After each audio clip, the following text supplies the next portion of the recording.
Salam, hörmətli dostlar, əziz dinləyicilərim.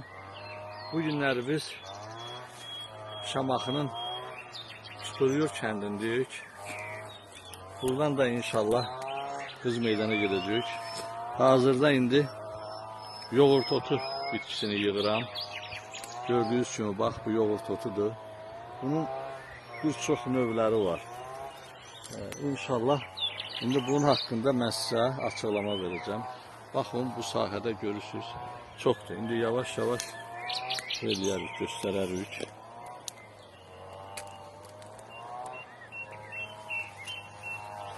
Bax, gördüyünüz yoğurt otudur da.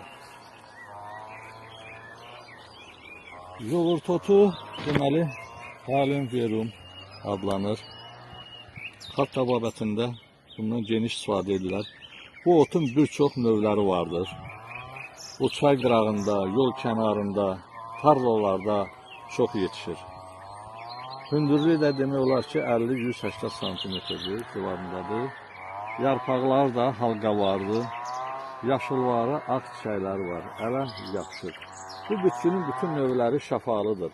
Lakin sarı yapışqan otu daha çox şəfalı cəhətlərə malikdir. Bitki yığılıb durulduqdan sonra bir neçə ay saxlanıla bilir. Çox qaldıqda qaralır. İndiki dövrdə xərçəng xəstəliyinin çox yayıldığı bir vaxtda bu bitki qatı deməli qanı təmizləyici kimi faydalıdır. Ciyər, ağciyər, qaraciyər, böyrək, dalaq və limfa xəstəliklərində, yəni xəstəlik nə qədər ağır olsa belə ardıcıl içmək sağlamlığa yardım edir. Xalq təbabətində bitkinin epilepsiyada, isteriyada, əzələlərin rahatsızlığında, əsəblərin yorğunluğunda, həmçinin siriyə gedə bilməməkdə qanın təmizlənməsində sevinclə istifadə etmək olar. Yoğurt otunun suyu sıxılaraq dəri xəstələrində, yəni pis xəstəlik, yaralar və çıbanlarda səmərəli faydasını verir. Bu bitkinin faydalı cəhətindən biri də odur ki, boğazda olan yumru şişlərə və düyünlərə bir əlac olaraq mütləq istifadə olunmalıdır.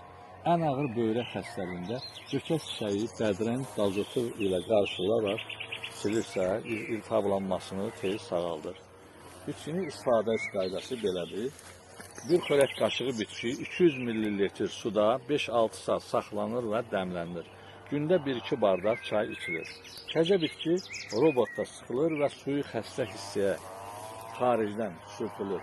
Məlhəm hazırlamaq üçün təzə bitki suyu iç yağında hazırlanır.